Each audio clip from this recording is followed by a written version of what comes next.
क्या आपने कभी परिंदे को करीब से देखा है? वो कैसे चलता है, कैसे चोंच मारता है और फिर आसमान की वसतों में कैसे उड़ जाता है?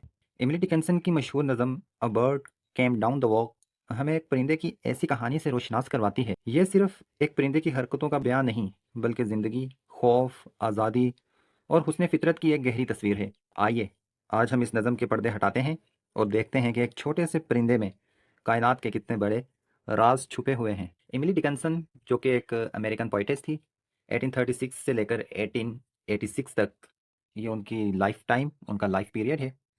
तकरीबन 50 ईयर्स की उनकी ज़िंदगी बनती है, 50 साल। और वो एक अमेरिका की पोइटेस थी।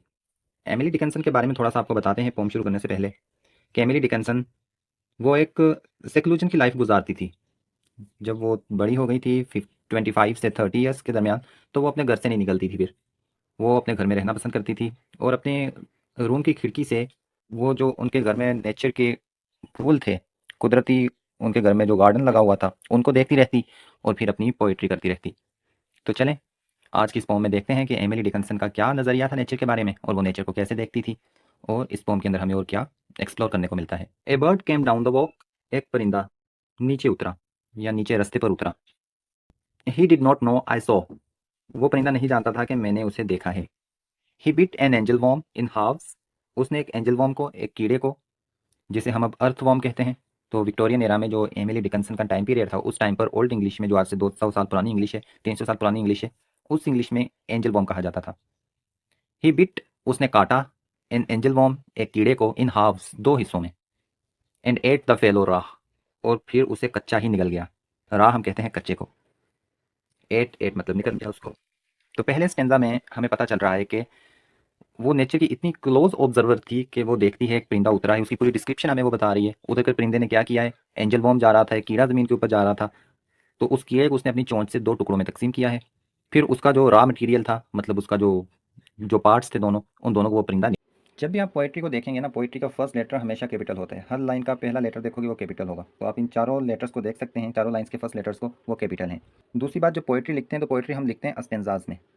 पोइट्री के अंदर और प्रोज के अंदर यही डिफरेंस है। पोइट्री स्टेंजाज में होती है और जो हम ऐसे लिखते हैं या हमारे दूसरे लेसन होते हैं, उन्हें आप देखोगे वो पैराग्राफ्स में होते हैं। ठीक है, ये थोड़ा सा डिफरेंस आप इस चीज़ को समझ के रखिएगा। दूसरी चीज़ ये मैं आपको बताना चाहता हूँ, ये जो डॉट लगी हुई हैं, ये जो डैश लगे हुए हैं, ठीक है, इनको, इनका मतलब होता है कि ये लाइन का मैसेज अभी तक आगे कंटिन्यू है, यहाँ तक मैसेज पूरा नहीं हुआ, ये आगे दूसरी लाइन पर इनका मैसेज यहाँ पे ट्रांसफ़र हो रहा है। तो इसको हम लिटरेचर की लैंग्वेज में कहते हैं स्केजुरा। ठीक है, सेजरा भी आप इसको कह सकते हैं, ये इसकी स्पेलिंग होती है, ये आप थोड़ा सा इसको याद रखिएगा इस चीज़ को। सेजरा, ये एक लिटरेरी टर्म होती है जो आपकी बुक में भी दी गई है, इस चीज़ को याद रखिएगा। ये कहते हैं जो पॉज नहीं होता ना किसी लाइन के दरमियान, एक छोटा सा पॉज आ जाता है लेकिन मैसेज उसका भी पूरा नहीं हुआ होता, वो मैसेज अगली लाइन में जा रहा होता है। चलें पैराग्राफ नंबर 2 को शुरू करते हैं। And then he drank a dew, और फिर उसने शबनम का एक कतरा पिया। ड्यू हम शबनम को कहते हैं। फ्रॉम अ कन्वीनियंट ग्रास, एक ऐसी ग्रास से, ग्रास मतलब घास, जो कन्वीनियंट थी। कन्वीनियंट मतलब जो बिल्कुल उसके पास थी, जहाँ से वो इजीली पी सकता था। फॉर एग्जाम्पल, उसको किसी चीज़ के ऊपर, किसी दरख्त के ऊपर चढ़ के उसके पत्ते से ये ड्यू को, शबनम को पीना नहीं पड़ा, वो ग्रास बिल्कुल उसके मुंह के सामने ही थी, तो वहाँ से कन्वीनियंट ग्रास थी वो। ठीक है, इजीली वहाँ से वो ये पी सकता था और वहाँ से इसने पिया। And then hopped sidewise to the wall, और फिर उसने क्या किया, होप्ड, वो उछला, साइड वाइज की तरफ, किस चीज़ की तरफ, टू द वॉल, जो पास में दीवार थी, दीवार की तरफ वो उछला। क्यों उछला, टू लेट अ बीटल पास, ताकि वहाँ से एक भंवरे को गुजरने दे। बीटल, वो जो बड़ी सी मकड़ी होती है ना, उसको हम बीटल कहते हैं।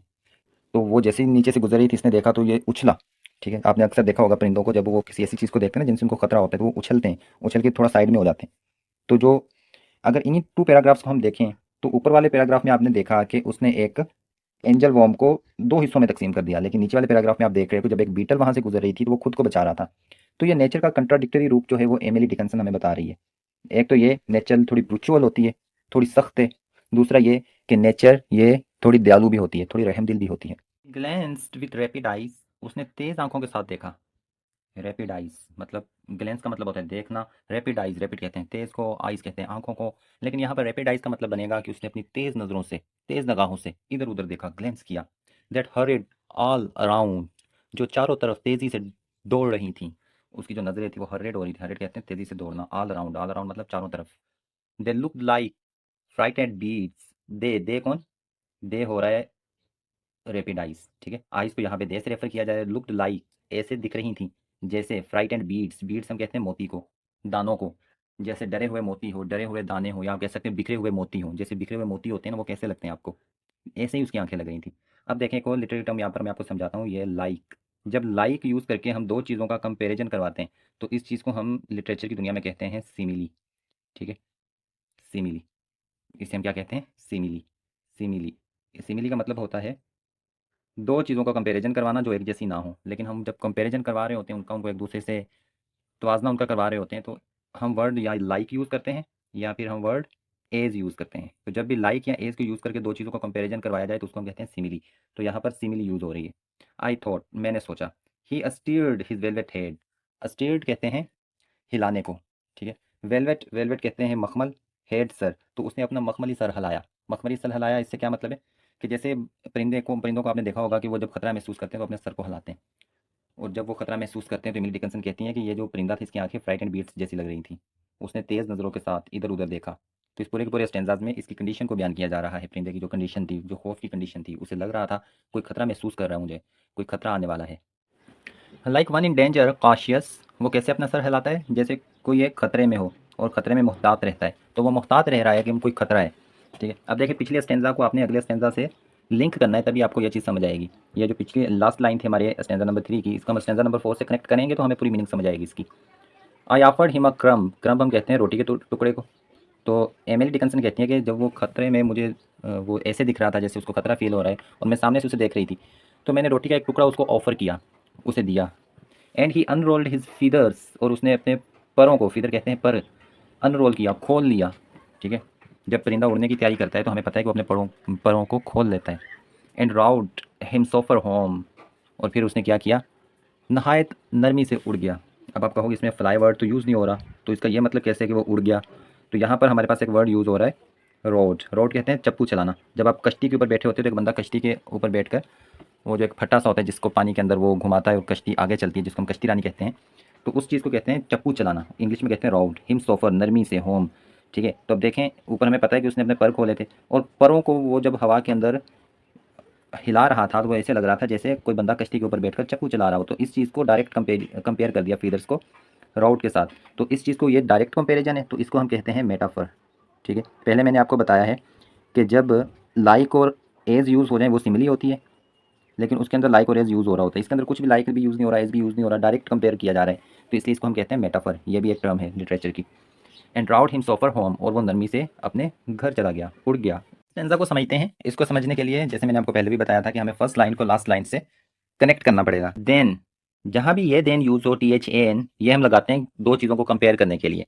तो यहाँ पर देन लगा, इसका मतलब यहाँ पर कोई कंपैरिजन बनेगा। कौन सा कंपैरिजन बनेगा, चलें देखते हैं। Ores divided the ocean. ठीक है, तो इस लाइन को अब हमें पिछली लाइन से कनेक्ट करना पड़ेगा। And round him so far home, जब हमने ऊपर देखा था कि उसने अपने पर खोल दिए थे, जब एमिली डिकन्सन ने उसे एक रोटी का टुकड़ा ऑफर किया था, तो परिंदा उड़ान भरने के लिए उसने अपने परों को अनरोल किया था, अपने फीदर्स को खोल लिया था उसने। And round him so far home, और फिर वो अपने घर को आराम से उड़ गया था। ठीक है, राउड का मतलब मैंने आपको बताया था, चप्पू चलाना पानी में। Then oars divided the ocean. ठीक है, सॉफ्टर, अब यहाँ पर सॉफ्टर लगाए जो हमारे पास एडजेक्टिव है। Then oars divided the ocean. ठीक है, यहाँ पर इसका मतलब बनेगा जैसे चप्पू पानी को डिवाइड करते हैं, समुद्र को डिवाइड करते हैं, बांटते हैं, क्योंकि कश्ती में बैठ के जब हम चप्पू चलाते हैं तो वो पानी को चीरते हैं।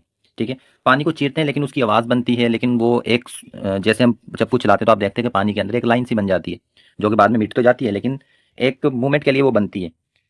तो एमिली डिकिंसन ने पिछली लाइन में यही कहा है कि वो इतनी सॉफ्ट तरीके से वो अपने घर को, वो परिंदा उड़ के गया, जितनी सॉफ्ट तरीके से चप्पू पानी के अंदर चलते हैं और समुद्र को बांटते हैं, उससे भी ज़्यादा सॉफ्ट। ठीक है, मतलब ऐसे उड़ा के चप्पू चलने की तो आवाज़ आती है ना, लेकिन इनकी आवाज़ भी नहीं आई इसके परों की। टू सिल्वर फॉर अ सीम, अब आगे फिर कंपेयर कर रही है कि इतना ज़्यादा वो सॉफ्ट तरीके से उड़ के गया, जैसे एक सिल्वर के अंदर जोड़। ठीक है, सीम कहते हैं जॉइंट को। तो सिल्वर, चांदी के अंदर से अगर जॉइंट हो तो वो भी हमें थोड़ा सा दिख जाता है, लेकिन इसके परों की उड़ान इतनी थी, इतनी सॉफ्ट थी, इतनी नरम थी कि वो बिल्कुल फील ही नहीं हुआ। या फिर अब देखें आगे और आ गया, और का मतलब होता है या फिर। या तो आप इस तरह कंपैरिजन कर लो इन ऊपर वाली दो लाइनों के साथ, नहीं तो आप ये नीचे वाली दो लाइनों के साथ कंपेयर कर सकते हो उसकी उड़ान की। और बटरफ्लाइज, जो तितलियां हैं, ऑफ बैंक्स ऑफ नून, दोपहर के किनारों पर। बैंक्स कहते हैं हम किनारों को, नून कहते हैं हम दोपहर को। लीप, लीप कहते हैं जंप करना। प्लेशलेस, प्लेशलेस कहते हैं नॉइजलेस, जिसकी आवाज़ नहीं आती, जो शोर नहीं करती। एज दे स्विम, जैसे वो तैरती हैं। ठीक है, तो अब एमिली डिकिंसन यहाँ पर कह रही है कि जैसे तितलियाँ दोपहर को वो जंप करती हैं, तैरती हैं, लेकिन उनकी आवाज़ नहीं आती। इसी तरह वो जब परिंदा उड़ा तो उसकी भी आवाज़ नहीं आई थी। ये परिंदे की उड़ान को इनके साथ कंपेयर कर रही है। अच्छा, ऑफ बैंक ऑफ नून, दोपहर का किनारा कौन सा? तो ये दोपहर की जो हवा होती है, सनलाइट होती है, उसके अंदर जब तितलियां खेलती हैं तो उनके खेलने को वो स्विम कह रही है। ठीक है, ऑफ बैंक ऑफ नून कह रही है जो दोपहर की एयर होती है, हवा होती है, सनलाइट होती है उसको। तो ये सारी की सारी मेटाफोरिकल पोम है और बहुत एक बेहतरीन अंदाज में ये पोम लिखी गई है और नेचर के एस्पेक्ट इस पोम के अंदर दिखाए गए हैं। एक बर्ड के ऊपर उन्होंने एक इतनी बेहतरीन पोम लिखी, तो यही एक पोइट की खासियत होती है। आई होप आपको ये पोम अच्छे से समझ आई होगी। समझ आई है तो दोस्तों के साथ शेयर कर दें और चैनल को सब्सक्राइब कर दें। नोट्स आपके रेडी, अगर आपको चाहिए तो आप कमेंट में आ सकते हैं। अच्छा, अब हम इसका थोड़ा सा एनालिसिस करते हैं पोम का। तो पोम के अंदर हमने देखा कि हमारे पास 5 स्टेंजास थे। ठीक है, आप स्टेंजास को गिन सकते हैं और हर स्टेंजा के अंदर 4 लाइन्स हैं। तो यहाँ पर आपने ये बात याद रखनी है, जब किसी स्टेंजा के अंदर 4 लाइन हो तो हम उस स्टेंजा को क्या कहते हैं? क्वाट्रेन स्टेंजा कहते हैं। क्वाट्रेन मतलब 4 लाइनों वाला। एक स्टेंजा होता है जिसके अंदर 2 लाइन्स होती हैं, उस स्टेंजा को हम कहते हैं कपलेट। एक स्टेंजा होता है जिसके अंदर 6 लाइनें होती हैं, उसको हम सेस्टेट कहते हैं। एक स्टेंजा होता है जिसके अंदर 8 लाइन्स होती हैं, उसको हम ऑक्टेव कहते हैं। तो ये पोएट्री की सारी चीज़ें आपको देखनी पड़ती हैं। और आपने देखा कि इस पोम के अंदर सेजुरा जो लिटरेरी टर्म है वो बहुत ज़्यादा यूज़ हुई है, जिसका मतलब होता है कि आपका जो मैसेज है वो एक लाइन पर खत्म नहीं हुआ बल्कि वो आगे वाली लाइन पर कंटिन्यूड है। तो आई होप आपको अच्छे से समझ आया होगा। नेक्स्ट वीडियो में हम इसकी एक्सरसाइजेज को कवर करेंगे। तो thank you for your time and to listening to us.